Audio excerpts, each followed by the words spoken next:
Illegal dams dispute, China versus India. आज इस case के सिलसिले में आखिरी सुनवाई होगी। इंडिया की शिकायत है कि चीन भारत की ब्रह्मपुत्र नदी पर गैर कानूनी बांध बांधकर भारत का पानी चुराता है। पहले हम चीन का पक्ष सुनेंगे। रिस्पेक्टेड जजेस ऑफ द कोर्ट, सच कहूं तो भारत पानी बर्बाद कर रहा है। मेरे पास इसके सबूत भी हैं। भारत में जितनी बारिश होती है उतनी किसी देश में नहीं होती, पर वो पानी को बर्बाद कर देते हैं।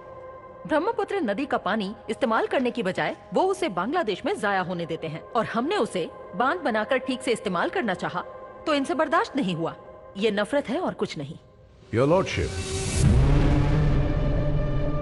हमें नीचा दिखाने की एक और नाकाम कोशिश। हम जलते हैं, कोई जलन की वजह से अपनी संपत्ति के लिए नहीं लड़ता। ये हमारा जन्म सिद्ध अधिकार है। भारतीय लोग बारिश का पानी इकट्ठा करना और बचाना नहीं जानते। ये कहानी अब बहुत पुरानी हो चुकी है। इंडिया एक आत्मनिर्भर सेल्फ मेड कंट्री है। इनका कहना है कि हम अपने पानी का सही इस्तेमाल करना नहीं जानते, पर हालात बदल चुके हैं। हमारे पास वाटर मैनेजमेंट के लिए एक नया प्लान है। यहाँ मौजूद सभी देशों की हाजिरी में मैं अपनी कंपनी ओएसिस की तरफ से इंडिया के लिए एक नया प्लान प्रपोज करने जा रहा हूँ। One India one pipeline. Bharat में पानी के स्रोत चारों तरफ फैले हुए हैं। हम उन्हें एक दूसरे से जोड़कर समान रूप से बांटना चाहते हैं। भारत के ऐसे इलाकों में पानी पहुंचाएंगे जहां पानी का नामो निशान तक नहीं है। मैं भारत के हर नल तक पानी पहुंचाने का वादा करता हूं। Single unified piping network. इसका पहला फेज दक्षिण भारत के दशाराम पहाड़ों में शुरू भी हो चुका है।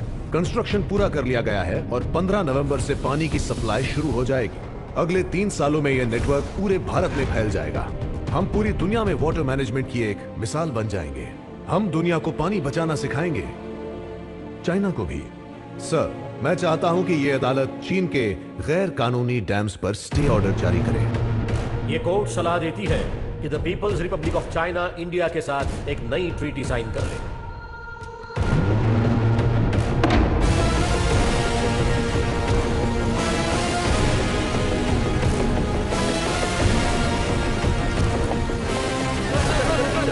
हमने अभी पूरी दुनिया के सामने दिखा दिया कि भारत किसी के सामने नहीं झुकता। हम केस जीत गए। मुझे खुशी है कि मेरी कंपनी ओएसिस को भारत की तरफ से यह केस लड़ने भेजा गया है। हमने कुछ ऐसे कदम उठाए हैं जो हर भारतीय का सर फख्र से ऊंचा कर देंगे।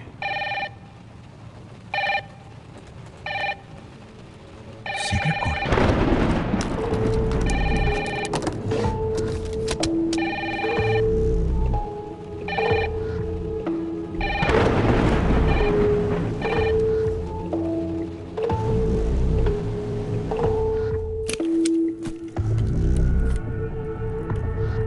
Code name cockroach. ऐसे इतने दिनों तक कहां थे? मैं अंडरग्राउंड था चड्डा, मगर अब बाहर आने का वक्त आ गया है। राठौर जीत गया। अब तक तो वो बस भारत के लोगों को ठग रहा था, अब पूरी दुनिया को ठगेगा।